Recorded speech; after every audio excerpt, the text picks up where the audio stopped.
Yes po, muli po isang magandang umaga po sa ating lahat, mga kabarangay. So, November 2 na po at susunod po na taon na ganito rin pong petsa, November 2, ay magkakaroon po tayo ng barangay at SK election. Na ngayon pa lamang po ay pinag-uusapan na ang sabi po ng iba ay okay lang dahil wala namang epekto yan. Ang iba naman po ay sinasabing may disadvantage po kung sa November 2, 2026 next year magaganap ang barangay at SK election. Pag-usapan po natin, mga kabarangay. Siyempre po, bago po ang lahat, ako po ay nag-aanyaya sa mga hindi pa po nakapag-subscribe sa aking channel. Kayo po ay aking inaanyayahan na mag-subscribe. Pakiclick po ang notification bell at all para palagi po kayong updated sa aking mga bagong videos.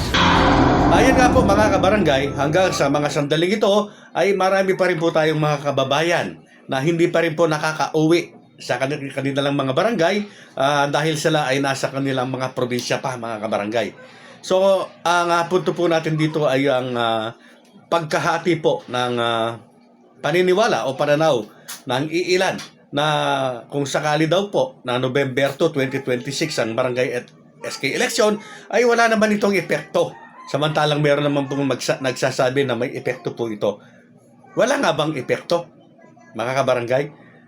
Alam po ba ninyo, mga kabarangay, na kung sakasakali po na magaganap nga kung ideklara na constitutional itong RA 12232 po na ito ay yes po, November 2, 2026 na nga po ang halalan po sa mga katoliko ano po ay napakasagrado po sa atin ng undas, yung tinatawag po na araw ng mga kaluluwa at araw po ng mga banal. Yes po, pinagdiriwang natin yan, hindi lamang po pagninilay-nilay sa ating mga yumaong mahal sa buhay. Kung hindi, yan po ay isang pagkakataon o panahon para po yung nasa mga malalayong lugar ay magkikita-kita sa iisang lugar. Ano po, yun nga po, isang parang piyesta. Ito po yung nakikita nating disadvantage ano po kung sakaling matulungayan yung barangay at SK election sa susunod na taon na November 2, 2026. Marami po sa ating mga kababayan tiyak ang hindi na po makakabunta, ang hindi mo na po makakapag-banding sa kanilang pamilya kung uunahin po nila yung pagboto. Natural po, hindi na po sila aalis ng kanilang barangay para umuwi sa kanilang mga probinsya. So, hindi na po sila muna. Yun nga po, hindi na muna nila makikita yung mga kanilang mga kamag-anak at hindi na makakapasyal sa puntod po ng kanilang mahal sa buhay kapag inuna nila yung pagboto. So, disadvantage na po yan. Pangalawang disadvantage po ay kung siya naman po ay pupunta. Ano po? Aalis sa kanyang barangay kung saan siya nakarehistro at siya ay uuwi sa kanilang probinsya. So, makikita niya ang kanyang mga kamag-anak, magkakaroon na naman sila ng banding at yes, madadalaw niya ang puntod ng kanyang mga mahal sa buhay pero hindi po siya makakaboto. Yes po. Yan po yung disadvantage na sinasabi natin mga kabarangay. Na kahit ano po ang mangyari kapag natuloy ang barangay at SK election sa November 2 ay may disadvantage po talaga. Diyan nga po pumapasok yung sinasabi po ni Atty. Makalintal na yung mga nagsulong po ng batas na ito ay hindi po pinag-isipan yan.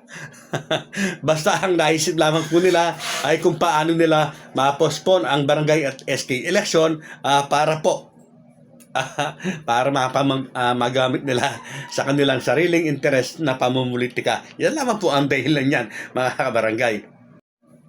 Magugunitan ito nga pong nagdaang November 1 at hanggang ngayon po sa kasalukuyan November 2 ay sinuspindi po ng COMELEC ang voters registration. Yan nga po para daw bigyan po ng daan itong napakasagradong pagtitipon at itong napakasagrado po na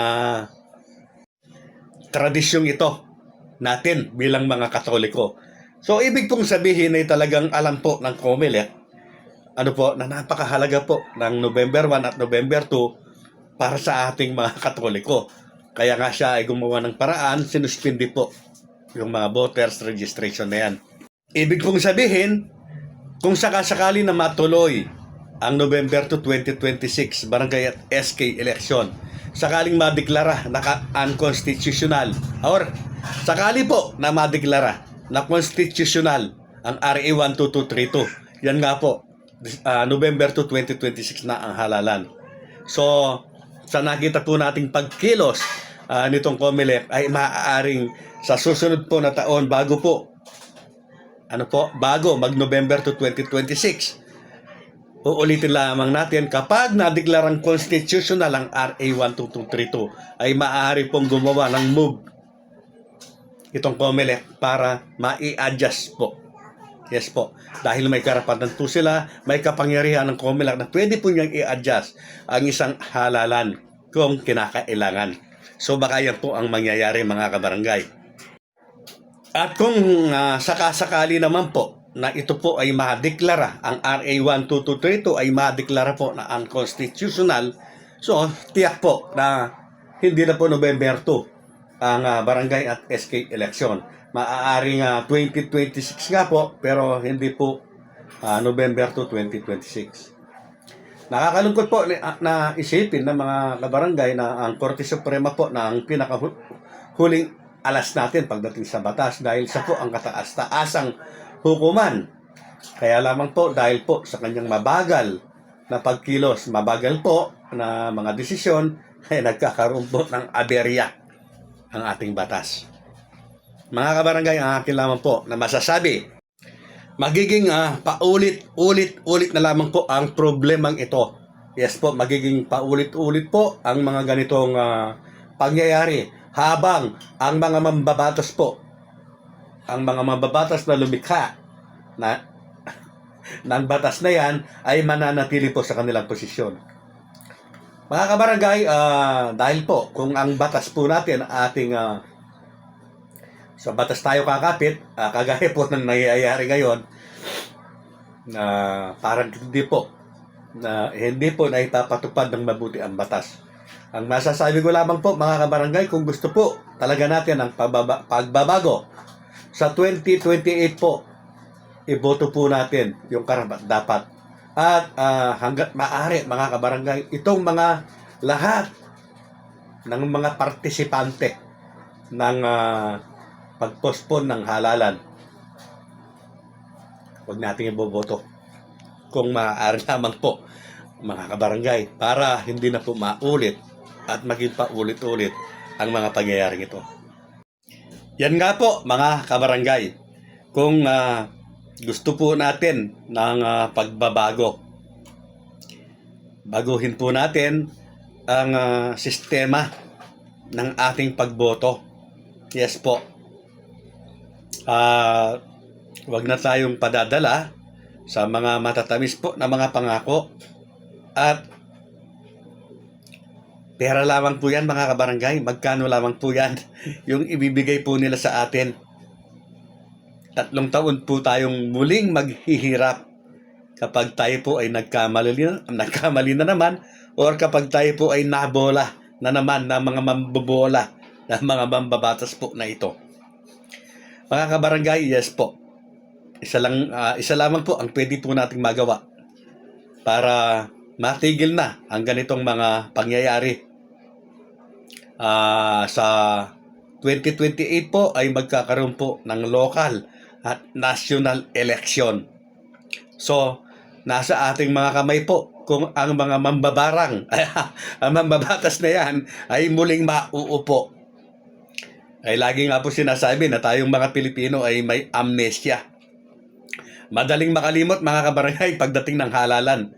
Sana po sa mga pagkakataong ito, sa mga panahong ito, ay talagang maging bukas na ang ating kaisipan. Alam naman natin kung sino yung mga nagpahirap sa ating bayan, sino yung mga pinaglaruan ang ating batas, sino yung mga magnanakaw sa ating kaban ng bayan. Hahayaan pa ba nating maupo ang mga yan, mga kabarangay?